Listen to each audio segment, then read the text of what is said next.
نحمدہ ونصلی ونسلم علی رسولہ النبی الکریم۔ ناظرین، روحانی کلینک کی طرف سے السلام علیکم ورحمۃ اللہ وبرکاتہ۔ ناظرین، آج کی گفتگو میں قرض کے بوجھ، محتاجی اور ذلت سے بچنے کی مسنون دعا آپ کی خدمت میں پیش کرتے ہیں۔ آپ کو بتاتے ہیں 3 چیزوں سے پناہ مانگنے کی دعا: قرض، محتاجی اور ذلت۔ یاد رکھیں، صحابہ کرام رضوان اللہ تعالی علیہم اجمعین جب بھی کسی دکھ میں مبتلا ہوتے تھے، رسول اللہ صلی اللہ علیہ وسلم کے پاس جاتے تھے۔ پھر خاتم النبیین، سرتاج الاولین والآخرین جناب محمد رسول اللہ صلی اللہ علیہ وسلم صحابہ کی مکمل رہنمائی فرماتے تھے۔ وہ امت کے لیے مشعل راہ ہے۔ ہم جب بھی کسی دکھ میں مبتلا ہوں، کسی بھی مصیبت میں گرفتار ہوں، کسی بھی پریشانی کا شکار ہوں، ہم جب قرآن و حدیث کا مطالعہ کرتے ہیں، جستجو کرتے ہیں، کسی بھی مسئلے کا حل ڈھونڈتے ہیں، تو ہمیں رسول اللہ صلی اللہ علیہ وسلم اس دکھ، اس غم، اس مصیبت کا حل بتاتے ہوئے نظر آتے ہیں، اور وہ ہمارے ساتھ ہوتے ہیں، ہمارا آسرا بن جاتے ہیں، ہمارا سہارا بن جاتے ہیں۔ اسی طرح قرض کے بوجھ کی شکایت کرتے ہیں حضرت معاذ رضی اللہ تعالیٰ عنہ حضور صلی اللہ علیہ وسلم سے: یا رسول اللہ صلی اللہ علیہ وسلم، میرے اوپر قرض ہے، میں اس کے لیے کیا کروں؟ آپ علیہ الصلاۃ والسلام نے ارشاد فرمایا، یہ دعا پڑھیں، اس سے آپ کا قرض اتر جائے گا، وہ قرض احد پہاڑ کے برابر کیوں نہ ہو۔ اللہ تبارک و تعالی اس دعا کی برکت سے قرض کی ادائیگی کا انتظام فرما دیں گے۔ اللہ تبارک و تعالی سبیل پیدا فرما دیں گے۔ سبحان اللہ۔ یہ مسنون دعا 1 دفعہ، 3 دفعہ، 7 دفعہ ضرور پڑھ لینی چاہیے۔ جو ثمرات، نتائج مسنون اعمال کے ہیں، وہ کسی بزرگ کے معمولات کے نہیں ہو سکتے۔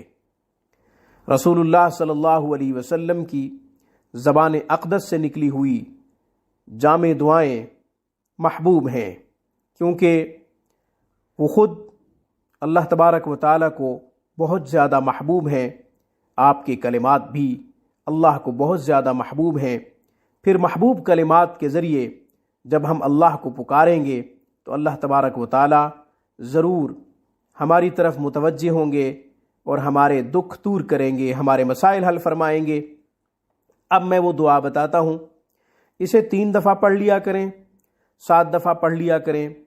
قرض کے بوجھ سے نکلنے کے لیے، محتاجی سے بچنے کے لیے، ذلت سے بچنے کے لیے۔ اس دعا کی برکت سے 3 چیزیں ملیں گی۔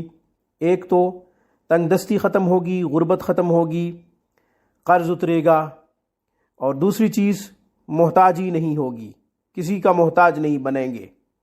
اللہ تبارک و تعالی مستغنی کر دیں گے، مخلوق سے بے پرواہ کر دیں گے۔ اور تیسری چیز، سب سے بڑی چیز، اللہ تبارک و تعالی عزت کی زندگی عطا فرمائیں گے۔ یہ 3 چیزیں سب کو چاہیے اور سب کی خواہش بھی ہے، تینوں چیزیں ملیں، عزت بھی ملے، تنگ دستی نہ ہو، محتاجی نہ ہو۔ ان 3 چیزوں کی خواہش سب خواتین و حضرات کرتے ہیں۔ تو پھر ہمیں اس دعا کو حرز جان بنا لینا چاہیے، اپنی زندگی کے معمولات میں اس دعا کو شامل کر لینا چاہیے۔ قرض پہاڑوں کے برابر بھی ہوگا تو بھی اتر جائے گا، محتاج کبھی نہیں ہوں گے، عزت ملے گی ہمیشہ۔ وہ دعا پڑھ دیتا ہوں، صحیح حروف کے ساتھ آپ بھی یاد کر لیجئے، 1، 3 یا 7 دفعہ پڑھ لیجئے روزانہ۔ قل اللهم مالك الملك تؤتي الملك من تشاء وتنزع الملك ممن تشاء وتعز من تشاء وتذل من تشاء بيدك الخير إنك على كل شيء قدير رحمن الدنيا والآخرة ورحيمهما تعطي من تشاء منهما وتمنع من تشاء منهما ارحمني رحمة تغنني بها عن رحمة من سواك اللهم أغنني من الفقر واقض عني الدين।